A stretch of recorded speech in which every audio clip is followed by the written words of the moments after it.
Hello my viewers, welcome back to the channel. And by the video title, you know what this video is about. Another day, another victory by the Pittsburgh Steelers. The Steelers went out there and handled business versus the Green Bay Packers.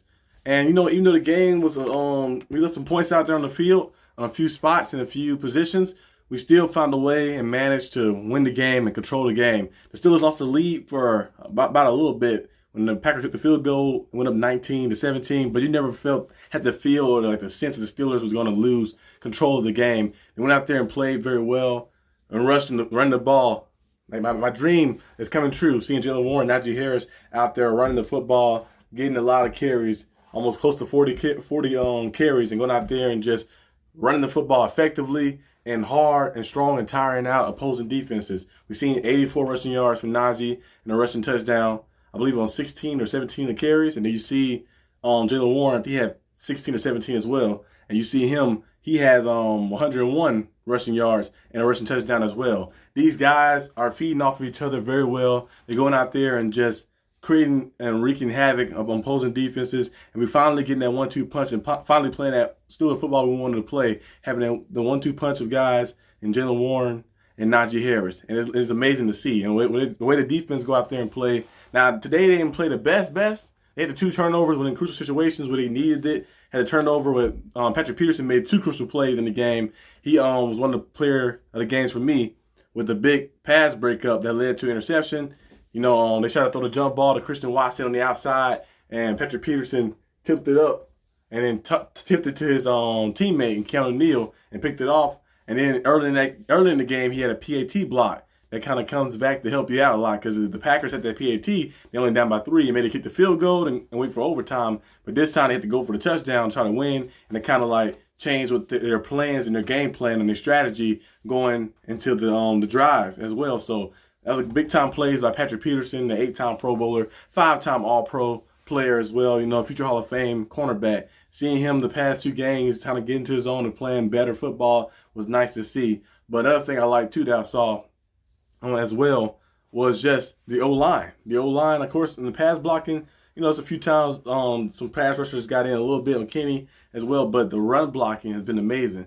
Darnell Washington, you look at, who's basically an extension of the line, and you look at Broderick Jones and Dan Moore out there at times as well too. Siam Malu, all these different guys, James Daniels, they just find a way to kind of build chemistry and merge together, and they're creating a lot of gaps and creating a lot of holes, and the run game has been going. Ever since Broderick Jones kind of got into the mix and started using him out there, you see his ability. You see why they traded up in the draft to get him. You see why he was highly recruited and highly graded by a lot of scouts, by a lot of players, because he's just that good. So having these guys out there helping the run game get going is amazing to see for the Steelers and see for our football team as we enter December in a few weeks as well. You know, late November and December, you're going to have to run the ball. You have to run the ball. You have to play great defense. That's how you win in December. That's how you win in January. That's how you see yourself in February, if you can get there too as well. The Steelers are 6-3, still have a lot of season left to play. But to be 6-3 and to be missing a lot of your star players. I know a lot of players, a lot of people in the media and some of the fan base like to say that Coach Tomlin is not doing such a good job. But you look at what the team is working with.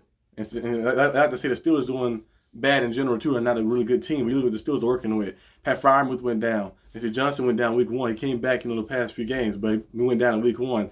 And you also see the Steelers lose Cole Holcomb. And then now the Steelers lost Quan Alexander to a torn Achilles, and Cole Holcomb out with a knee injury as well. I think he tore his ACL, so they both out for the season. 2 linebackers who was playing pretty good football for us, and like they're playing amazing. So the Steelers probably gonna go out there and have to sign some guys and bring some guys in, because the linebackers both went down with some severe knee injury and Achilles injury as well too. And then you see what else happened. Minkah Fitzpatrick, the hamstring injury. You see Cam Hayward went down with the groin. He had to get groin surgery and stuff. And to see yourself still being 6-3, even through all that injury, all the injuries and through all the adversity, see yourself still sitting at 6-3, sitting 3 games above 500. The Bengals lost too as well. They lost to the Texans in a close game. And I think they're 5-4. The Browns beat the Ravens, so the Ravens dropped down to 7-3, and then the Browns are 6-3 with us. We put the Browns this coming week like that, so we're going to see how things shape out. We win that game, we go 7-3, And I don't know the Ravens. I don't know if the Ravens had a bye week. Now they play on Thursday. They play the Bengals on Thursday. I need the Bengals to win. The Bengals win on Thursday versus the Ravens, and we win against the Browns. We back in the first spot like that. So you see how the Steelers kind of how it shaped out. A lot of people kind of counted us out and counted the Steelers out and said the Steelers not a good team. But you see all the injuries and you see all the things that have been happening, and still find a way to win and keep the games close, to keep the games very competitive, and just go out there and just make enough plays to help you win. And all that matters. You can win by 30 points.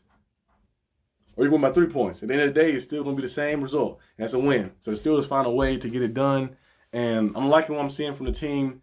And I know defensively they didn't play too well in certain spots. You know, they allowed some plays down the field. Because, you know, they missing some guys. You know, missing Minkah Fitzpatrick in secondary. So we've seen a big touchdown by Reed as well that happened on, I think it was third down. You've seen some big conversions happen. But when they needed to make a play, when it came down to the wire, when it got to the red zone, you see the Patrick Peterson break up interception. You see the Demonte KZ interception, another interception for him. So they just find ways to get it done. Back to back, basically, I think back to back nail biting games that ended with the defense making the play to send us with a W and send us home happy. And now we head to Cleveland. We're gonna see what happened there against Cleveland. They look good in the comeback like that. Deshaun Watson still doesn't look too good, but the rushing attack, of course, that Cleveland has is very good with Jerome Ford and Kareem Hunt. And the O-line is very explosive, and the defense is good too. So they kind of playing the same style of football we're trying to play, running the football and getting to the quarterback and wreaking havoc with your defense. But what else too? Something else happened in that game. Something else happened. Oh yeah. In that Ravens and Browns game, you see Lamar Jackson and the Ravens, you know, at a certain point, you know, their rushing attack is always good and stuff in the defense too. But as we mentioned before, at a certain point, sometimes when like other team kind of copying your same formula, you have to go out there and pass because see things happen. We've seen Lamar Jackson in the losses against the Colts when they had to go out there and make things happen. And when they drive, they kind of got the overtime. And they didn't win the game. And then against the Steelers, Lamar Jackson threw the interception. He got strip sacked. And then you see this game right here against the Browns. They just couldn't get it done. So if you find a way to beat the Ravens, that's the formula kind of. And we see the Steelers use that formula. Now the Browns using that formula as well. The formula to beat the Ravens, just to go out there and just play their same style like that. Play their same style, keep the game close, and force them to become a team that have to put the ball in the air. And we've seen them not struggle. I ain't saying Lamar Jackson can't throw or anything, but it's just like when the ball is in the air, and like it's like kind of their weakness like that. They're very good at keeping the ball grounded and using that run scheme and using that and using the pass game as an extension to that scheme as well and making things happen. We've seen what the Browns did today, see what the Steelers did to them.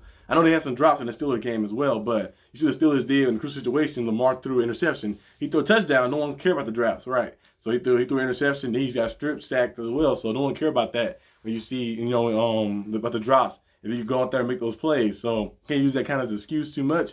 So this AFC North is very lighting up. And the Bengals, they lost this past game to the Texans. Joe Burrow had a few interceptions like that, a fumble and stuff like that.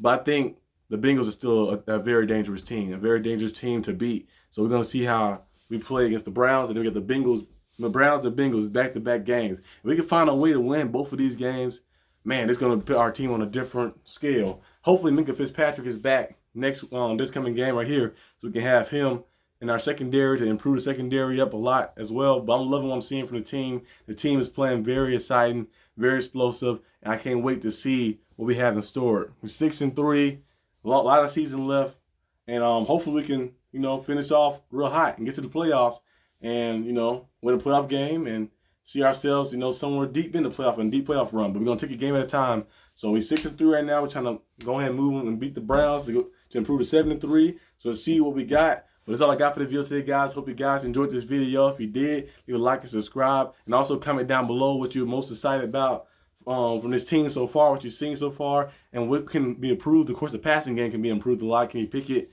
was a little off. The commentators did mention that they said Kenny Pickett is still dealing with the rib injuries.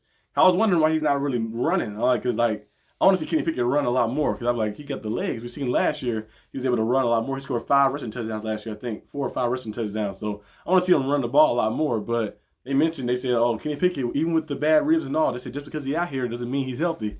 I was like, oh, I know he was still dealing with that rib injury. So maybe that's why he hasn't been running a lot. And maybe that's why they kind of keeping the ball at his hand. Because he barely threw the ball kind of today. Threw the ball a few times here and there. but he didn't really throw the ball a lot, and they really just kept the ball on the ground a lot, and it was effective too in that sense too as well. So hopefully he heals up. Minka Fitzpatrick heals up. Pat Fryermuth will get back out there and heal up, and we get our guys back healthy and ready to play some AFC North football in back-to-back weeks. But I'll see you guys next time on the channel. Peace out. Now, is this going to be a pop type music or a street music?